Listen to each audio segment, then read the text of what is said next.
I'm a big fan of history, whether it be military or like 60s surf culture. So seeing a lot of these old school pictures of Carlsbad PD, especially when you see some of the cool equipment that they had back in the day, you know, it's stuff I really appreciate.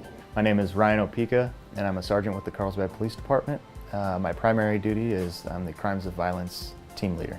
So we investigate all crimes that have a violent nexus to it. So that would be robbery, homicide, extortion, anything that has to deal with threats, and we also do missing persons.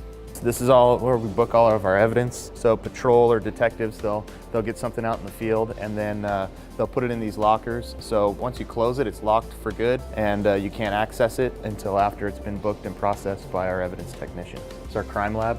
The evidence will be collected out in the field, but then we'll bring it back here to the crime lab to process. Our 2 evidence specialists I supervise, and they spend a lot of their time here in the crime lab. So I like to think that my role here at the police department has both a direct and indirect role on the public. Direct when you're talking about things like being a member of the SWAT team or the psychological emergency response team, and then I'm having those one-on-one interactions with people. Then I also like to think indirectly, you know, when something happens and I'm not there, but the case ends up on my desk, and then my team and I work on that case tirelessly until we can find a solution to whatever problem was presented to us. So I like to think that I have an impact both directly and indirectly.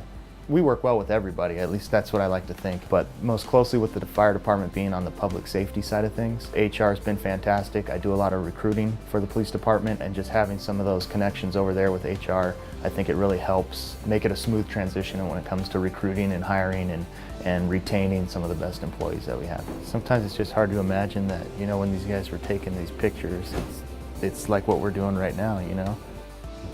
Am I gonna look back on something like this and, you know, view it with the same nostalgia that we're looking at these pictures now?